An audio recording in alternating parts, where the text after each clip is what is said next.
เปลี่ยนอารมณ์ตะกี้มันลมอบอุ่นตอนนี้อารมณ์ทะเลนละเปลี่ยนอารมณ์ปีต้นนิ้นเต้อะไรนี้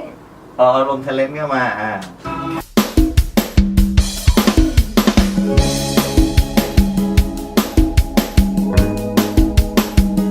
โอ้โอ้ my god โอ้สวยจังเลยแคบคึกแกกินสังมาล่ะน้องกินสังมาลาเนปีเลยลาเนปีเลยใครเมื่อเหรียญน้ำคงจอมปีเหมาไต้น้องเนี่ย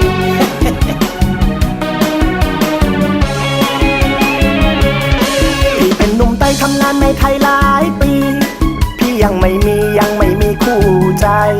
ไม่มีคู่ครองแล้วมาบอกน้องทำไมก็เพราะว่าใจอยากได้น้องมาเป็นแฟน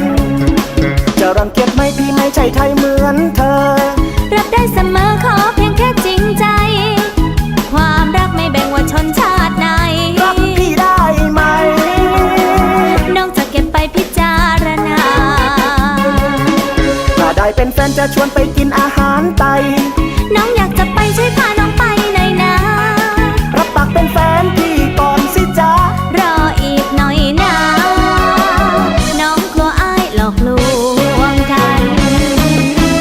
หนุ่มไต้มาอยู่เมืองไทยมารักสาวไทยด้วยใจจริงจังน้องกลัวจะผ่าจำพังกลัวอกจำพังจนช้ำชอกใจพี่น่ะรักน้องจริงไม่กลอกไม่กลิ้งสาบานก็ได้น้องไม่ใช่คนใจง่ายจะขอดูใจไปก่อนได้ไหม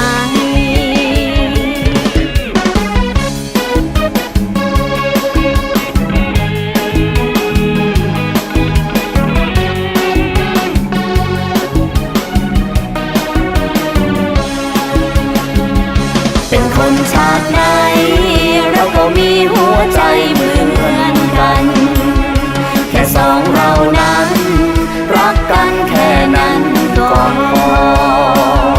เป็นคนเหมือนกันไม่แบ่งชนชั้นความรักเราจะร่วมกันก่อนแค่ขอให้สองเรานั้นเข้าใจกันพี่เป็นหนุ่มไต้อยากมีสาวไทยเป็นแฟน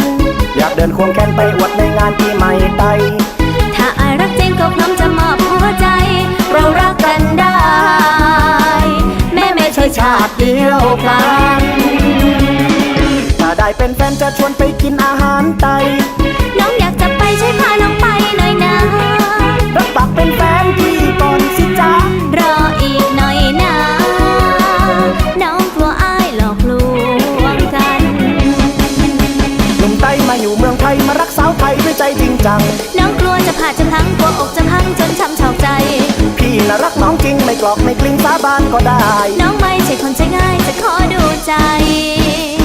ไปก่อนได้ไหมพี่ฮักน้องเต้นะได้ค่ะพี่รักจริงนะจริงหรือเปล่าเชื่อเบาไทยเชื่อเบาไทยเบาไทยไม่หลอกน้องเชื่อนะไม่สาบานเลยเนี่ยสาบานจนต้นมะเขือเลยมันต้องมาจุเลยรักนะจุ๊บแหละก้มยุ่มก้มจอมปีมาแล้วจอมปีมาแล้วปิดปลาเมื่อเหลนน้ำคงปิดปลาเมื่อเหลนน้ำเจ๊งคึกยะน้องว่ายุ่มเมาไต้ยุ่มเมาไต้เมาไต้หมูหยองน้องแต่กับเจ้าเอ๊กะเยี่ยม